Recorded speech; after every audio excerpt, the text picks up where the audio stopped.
story with Mr. James.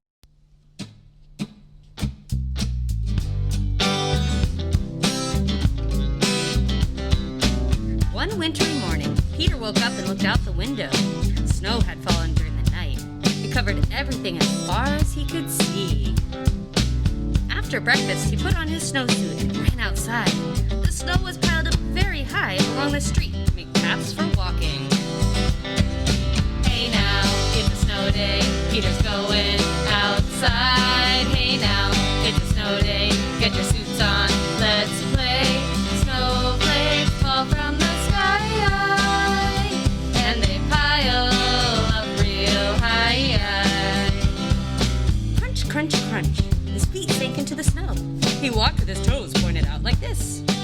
Then he walked with his toes pointed in like that. Then he dragged his feet slowly to make tracks. And he found something sticking out of the snow that made a new track. It was a stick! A stick that was just right for smacking snow-covered trees. Down fell the snow, plop, on top of Peter's head.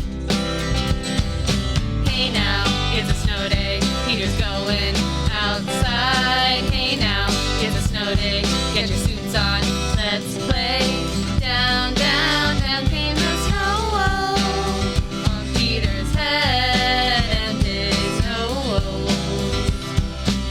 He thought it'd be fun to join the big boys in their snowball fight. He knew he wasn't old enough, not yet. So he made a smiling snowman, and he made snow angels. He pretended he was a mountain climber. He climbed up a great big tall heaping mountain of snow and slid all the way down. He picked up a handful of snow and another and still another. He packed it round and firm and put the snowball in his pocket for tomorrow. Then he went into his warm house. He told his mother all about the adventures while she took off his wet socks. Hey now, it was a snow day. Peter's going inside. Hey now, it was a snow day. He put his suit on and played. Peter had a great day. He told his mom how he played. He thought all about his adventures while he took a bath. And off to bed for Peter. Good night, Peter.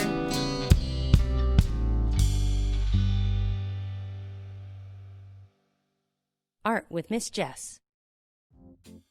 Oh hey, I was having so much fun playing in the snow, just like Peter. I like the snow so much that sometimes I wish I could bring it inside. So today, I thought it'd be so much fun if we made ice paints. Let's see how we're gonna do it. Here's the supplies you need. Paint, an ice cube tray of any kind, and some Q-tips. I like to cut my Q-tips in half. Next, you're gonna fill your ice cube trays with paint. I chose winter colors.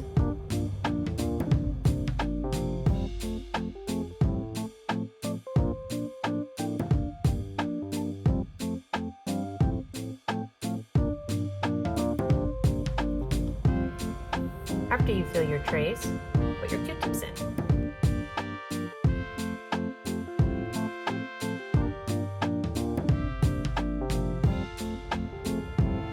Then place them in the freezer. Now that they're frozen, let's take them out. I'm going to use a tray from my kitchen and some paper.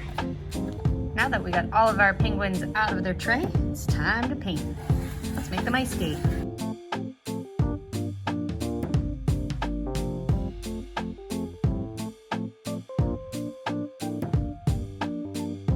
And there you have it, a super fun ice painting.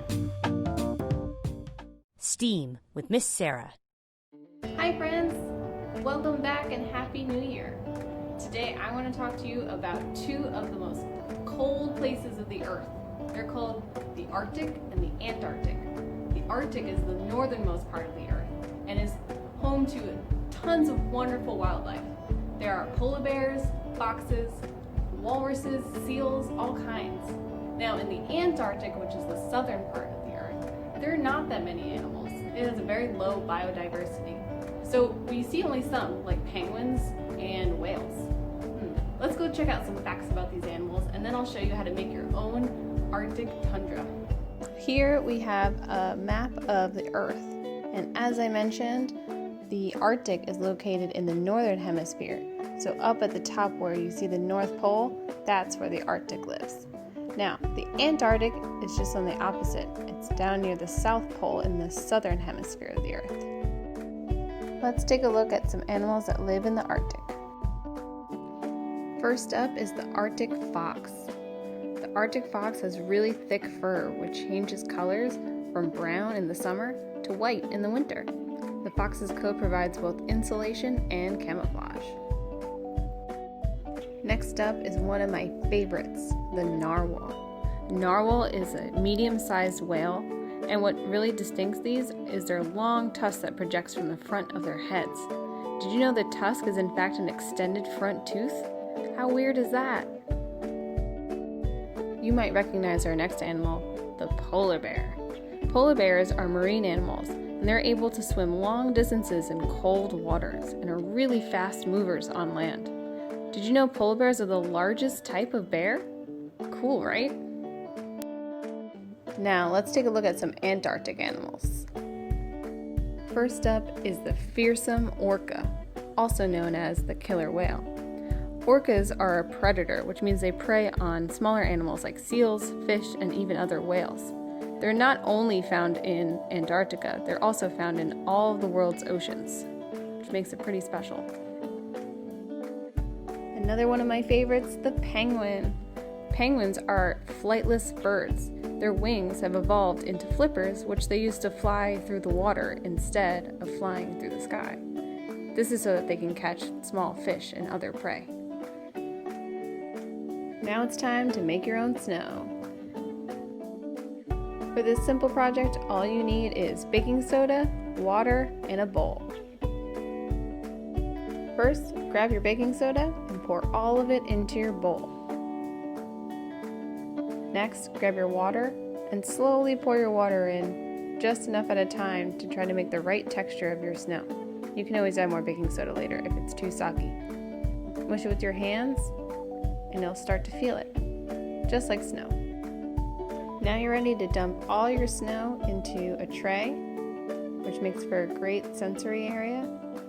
And I spread mine out. You can add animals or some fun toys like snowflakes, anything that looks like a snowflake, and spread it around.